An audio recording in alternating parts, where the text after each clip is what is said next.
सर्वांना श्री स्वामी समर्थ।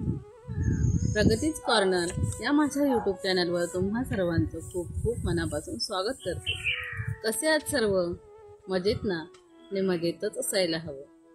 तुम्ही सर्व मला खूप छान सपोर्ट करत आहात आणि यापुढे देखील करत राहणार आहात याची मला खात्री आहे। म्हणूनच मी यापुढे देखील खूप छान मेहनत करत राहणार आहे। चॅनलवर नवीन असाल तर सबस्क्राइब करायला विसरू नका।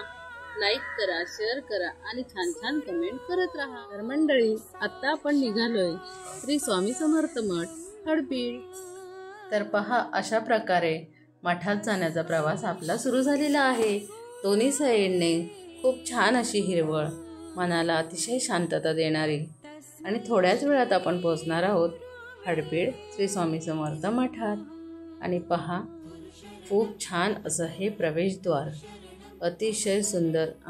आपण हडपीडच्या स्वामी समर्थ मठात पोचलेलो आहोत। तर प्रवेशद्वाराच्या उजव्या साईडला इथे खूप छान असं हे घरासारखं असं बांधलेलं आहे आणि तिथे श्री स्वामींची मूर्ती, दत्त महाराजांची मूर्ती खूप सुंदर अशी आहे। त्यानंतर पाय धुवून आम्ही मठात जायला निघालो, मी आणि माझी मैत्रीण।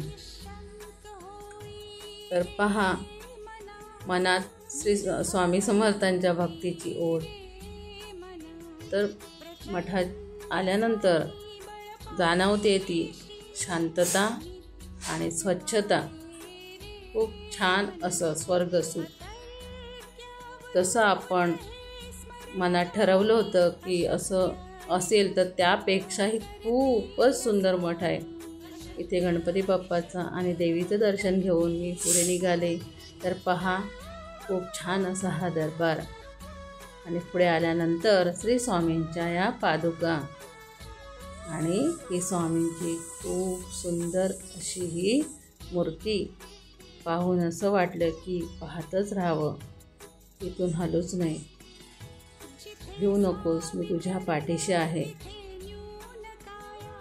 जसं स्वामी म्हणतात ना, तसंच स्वामी त्यांचं दिलेलं वचन आज पाळत आहेत। अशा प्रकारे खूप छान भक्तिभावाने मी नमस्कार केला। जे काय माझ्या मनात होतं, स्वामींना जे सांगायचं होतं ते मी सांगितलं, आणि मठात पूर्ण मठ पाहून घेतला। त्यानंतर मठाच्या बाहेरच असं ही काचेची एक अशी रूम तयार केलेली आहे, आणि तिथे या संतांच्या अतिशय सुबक आणि रेखीव मूर्त्या ठेवलेल्या आहेत। आणि पूर्ण परिसरात हिरवीगार अशी झाडं, वेगवेगळी फुलांची झाडं लावलेली आहेत। खूप छान इथे तुळस दिसते। हे भक्तनिवास आहे, अन्नछत्र आहे, आणि इथे साईडला हे आहे कार्यालय। अशा प्रकारे खूप छान असा हा मठ, तुम्ही नक्कीच भेट द्या आणि स्वामींचा आशीर्वाद घ्या। तर अशा प्रकारे स्वामींचा आशीर्वाद घेऊन आम्ही मठातून बाहेर पडलो आणि स्वामींचा आशीर्वाद घेऊन घरी जायला निघालो।